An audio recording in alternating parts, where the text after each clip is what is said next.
విద్యార్థుల్లో పరివర్తన తీసుకువచ్చేందుకు వినూత్న విద్యా విధానాన్ని కొనసాగిస్తున్నామన్నారు వివేకానంద విద్యానికేతన్ స్కూల్ చైర్మన్ కొమరయ్య.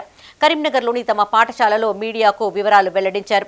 తెలంగాణలోని 5 జిల్లాలలో ఇప్పటి వరకు కొత్త విద్యా విధానంలో పిల్లలకు విద్యాబోధన అందిస్తున్నట్లుగా చెప్పారు. కేంబ్రిడ్జ్ ఎక్సిడ్ కరిక్యులంతో పాటు hero of the month, Sanskar, వృద్ధి దేవోభవ, పల్లె నిద్ర, ప్రకృతి స్పర్శ, పిరికెడు బియ్యం కార్యక్రమాలను చేపడుతున్నామని చెప్పారు.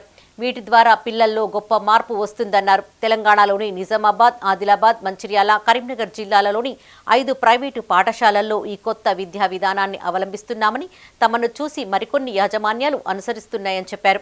ఈ సమావేశంలో వేదం స్కూల్ చైర్మన్ శ్రీనివాస్ పాల్గొన్నారు. గ్రామ దర్శన్ పేరుతో ఒక ప్రోగ్రాం నిర్వహించడం జరుగుతూ ఉన్నది. గ్రామ దర్శన్లో గ్రామాల యొక్క పరిస్థితి ఏ విధంగా ఉంది, ఆ గ్రామాలలో ఉన్నటువంటి ప్రజల జీవన విధానం ఏ విధంగా ఉంది, ఒక కరికులమే కాకుండా అక్కడి పరిసరాలను అవగాహన చేసుకుంటే పిల్లల్లో ఒక వినూత్నమైన మార్పు వస్తున్న ఉద్దేశంతో ఈ గ్రామ దర్శిని కార్యక్రమాన్ని నిర్వహించడం జరుగుతూ ఉన్నది. అదేవిధంగా సంస్కార్ అనేది ఒక గొప్ప పదమైనప్పటికీ కుటుంబంలో ఉమ్మడి కుటుంబాలు లేని పరిస్థితి ఇప్పుడు మనం చూస్తూ ఉన్నాం. తల్లి తాను చెప్తే పిల్లలు వీళ్ళని పరిస్థితి చూస్తూ ఉన్నాం. అలాంటి పిల్లల్ని ఎట్లా తీర్చిదిద్దాలి, ఇలాంటి సంస్కారవంతులు తయారు చేయాలంటే తల్లిదండ్రులు వాళ్ళకు ఆదర్శంగా ఎట్లా ఉండాలి అనే దాంట్లో గొప్ప సైకాలజిస్టులతో వాళ్ళకు నెలకు ఒక ప్రోగ్రాం నిర్వహించి ఈ సంస్కార అనే ప్రోగ్రాన్ని చాలా విజయవంతంగా నిర్వహించడం జరుగుతుంది. ప్రతిరోజు కూడా ప్రతి సబ్జెక్ట్లో కూడా ఈ 4టికి కావాల్సినటువంటి ఫుడ్ అందుతుందా? శరీరం గ్రౌండ్ కావాలి, బాడీ దానికి గ్రౌండ్ కావాలి.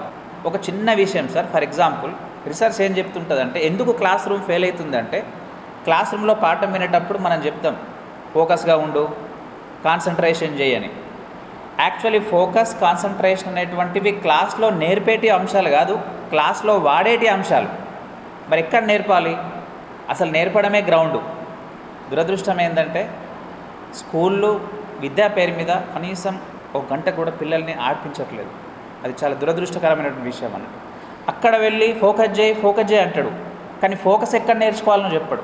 ఇప్పుడు మేము చిన్న విషయాలు చేస్తాం స్కూల్లో, క్యాండిల్ పెట్టి పిల్లలకి కాన్సన్ట్రేషన్ చేయిస్తాం మన స్కూళ్ళల్లో డైలీ 10 నిమిషాలు. ఎందుకు? వాడి కాన్సన్ట్రేషన్ ఇక్కడ పెరిగితే అక్కడ క్లాస్ రూమ్లో వాడతాడు, కానీ క్లాస్ రూమ్లోనే కాన్సన్ట్రేషన్ పెంచు, అట్లనే కాన్సన్ట్రేషన్ చెయ్యు అనడం అటువంటిది ఇట్ ఈస్ అబ్సల్యూట్లీ అన్సైంటిఫిక్.